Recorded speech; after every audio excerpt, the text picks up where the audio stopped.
반갑습니다. 이번 시간에 읽어드릴 글의 제목은 나귀가 되고 말이 되리라 하는 제목이네요. 이것도 이제 대종고선사의 서장에 나오는 글입니다. 동쪽 마을에 가서 나귀가 되고 서쪽 마을에 가서 말이 되리라. 이거네. 이 문구를 탁 읽으니까 제가 탁 떠오르는 게 있어요.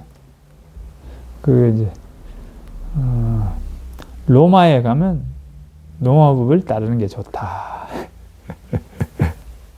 뭐 그런 내용하고 비슷할 것 같은 느낌이 탁 들어요. 한번 볼까요? 가나선의 제1지침서의 저자 대해스님은 서장이라는 강원의 교과서에서, 그렇죠? 우리 스님들이 이제 출가해가지고 강원에 가면 그 배우는 교과서가 몇 권 있어요. 그 중에 하나라고 그러죠. 이 말씀을 소개하였다. 한편 수행을 잘한 사람이 인가에 떨어지는가, 떨어지지 않는가라는 질문이 있는데 그 답으로 인과에 미혹하지 않는다라는 백장스님의 말씀도 있다. 위의 글은 도를 크게 깨달은 남전스님이 죽은 뒤에 어디로 갑니까? 라는 물음에 대한 내용을 소개하고 있다. 그때 이제 동쪽 마을에 가서 나귀가 되고 서쪽 마을에 가서 말이 되리라. 그러니까 무슨 뜻입니까? 올라타게 되면 올라타고 탔다가 내리게 되면 내린다라고 이어지는데 이 말은 도를 깨달았으나 사는 일과 죽는 일은 모두가 인연을 따라서 흘러간다는 뜻이다. 다만 그 사실을 모르지 않고 모든 전후 사정들을 다 알고 미혹하지 않는 상태에서 삶을 영위할 뿐이다. 그 삶이 어떤 모습이든 인가에 미혹하지 않고 사는 것이다. 그렇죠?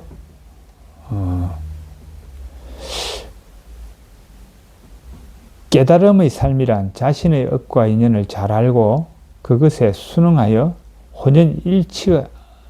혼연일치하게 사는 일이다. 나귀가 되든 말이 되든 뒷산의 여우가 되든 마찬가지다. 하물며 가난과 병고에 시달리는 것이 수행과 깨달음에 무슨 문제가 되겠는가? 그렇죠. 지금 여기에서 보면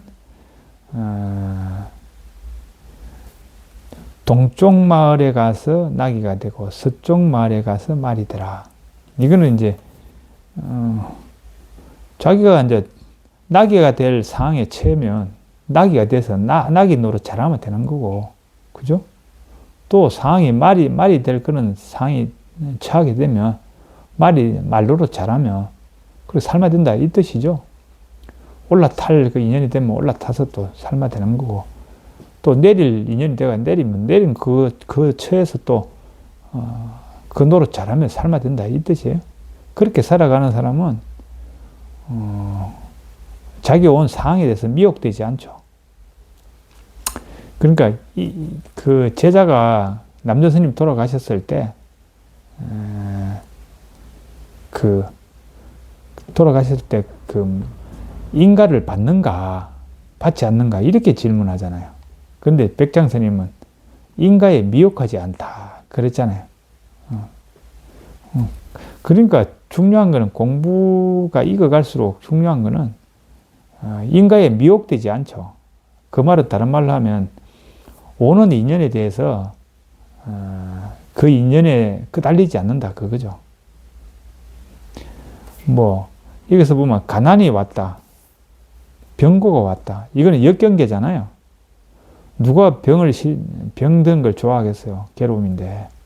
그 병이 와도 오는갑다 이러고 그냥 그것을 다 받아들이는 거지.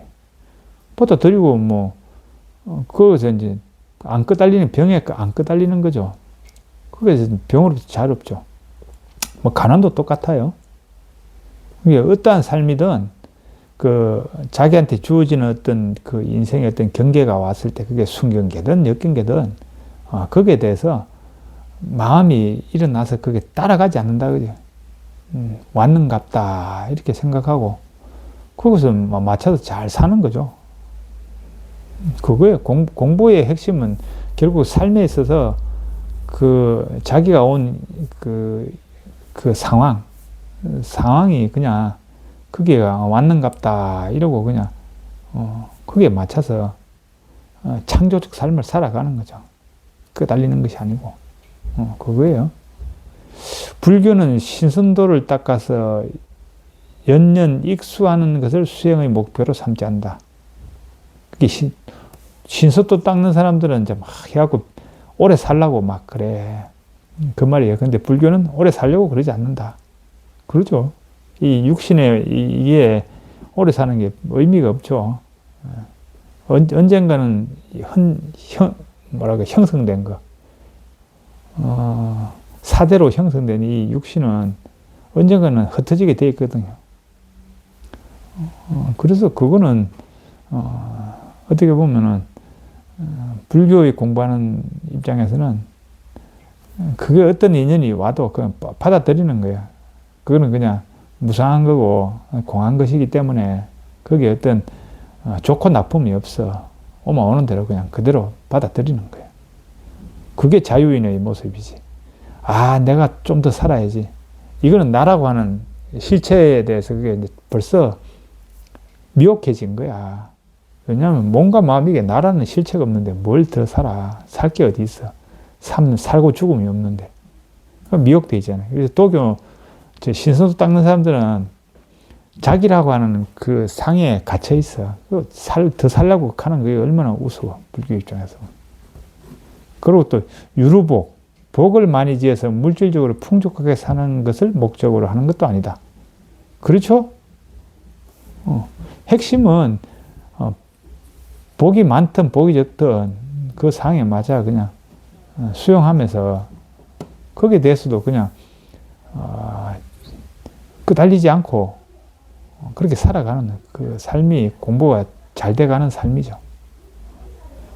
그렇죠? 정치를 잘해서 큰 절의 주지가 되고 국회의원이나 장관이나 대통령이 되는 것도 아니다.